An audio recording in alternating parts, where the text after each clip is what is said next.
the stage next. Our next comic has his mother's eyes. He keeps them up in his attic in a box. Please welcome Patrick Gibala, everybody.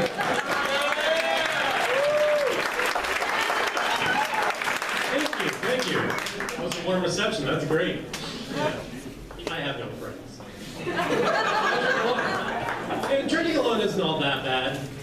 You can be spontaneous, carefree, and a drunk.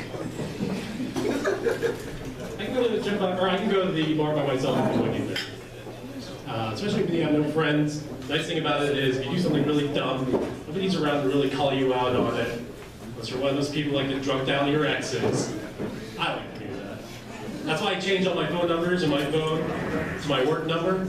So when I get really hammered at the end of the night, I can go back to work the next day and check my voicemail and see all the stupid shit I tried to send in my 9th grade crush when I was a kid. You should have let me fill you up in history class, Tanya. Look at me now.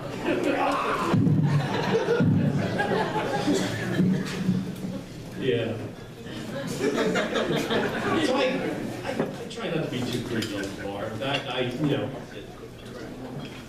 usually sit in the back in the corner, keep a smile on my face.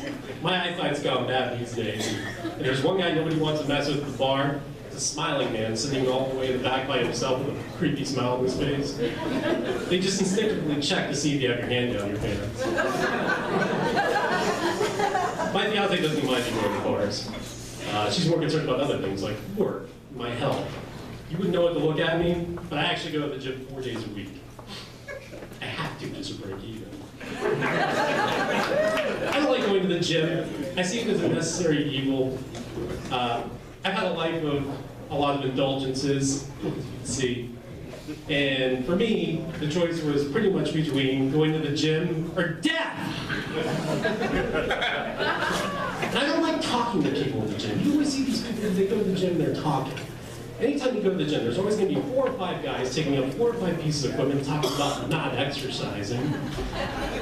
That's why I hate it when some instructor or meathead comes up to me and says, I can't do my power squats on the treadmill because I'm going to hurt myself. I said, don't worry about it, it's okay. When I signed up for my gym membership, they told me I could do whatever I want. If I really wanted to hurt myself, I would go to the free weight section where the pros are. Yeah, if you ever want to slag off at the gym like I do, spend 15 minutes over in the free weight section and just stare at all the dumb poses people do in front of the mirrors. Everybody takes it so seriously. And God forbid you walk in front of one of them, maybe by the water fountain or the towels, and they can't actually see what the hell it is they're doing. Like that one bicep curl that they screwed up is going to completely throw off their game.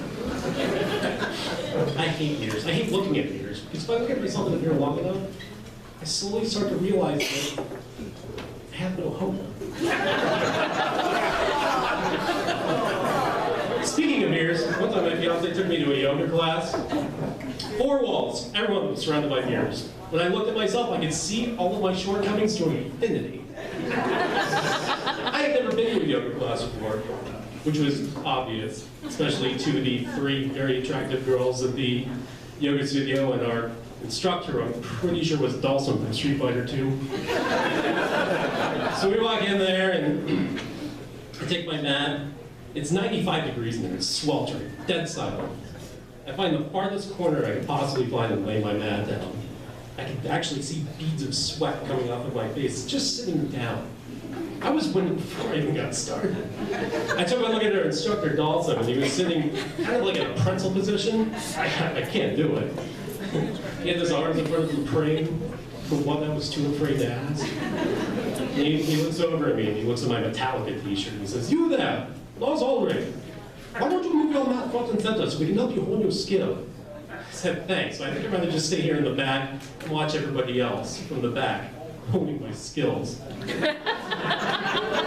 I wasn't having any of that, so front and center I went. And right off the bat, everything just started going straight to hell.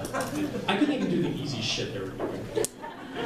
And the worst part was, Dawson had no idea of a bubble, a personal bubble. He kept coming over and pulling my legs apart, sort of wiping sweat off my brow. I swear to God, one time he actually pulled my hair back and started chanting for me to do a better job.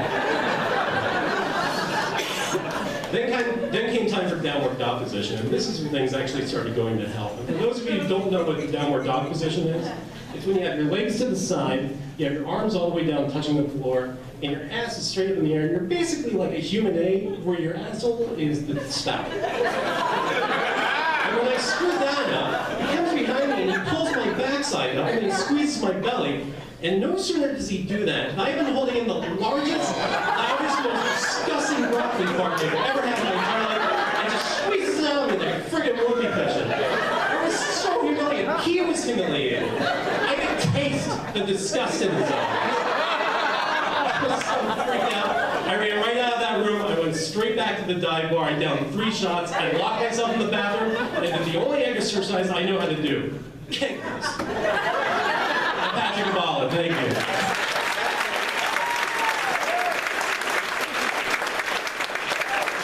Keep it going for Patrick and his broccoli fart.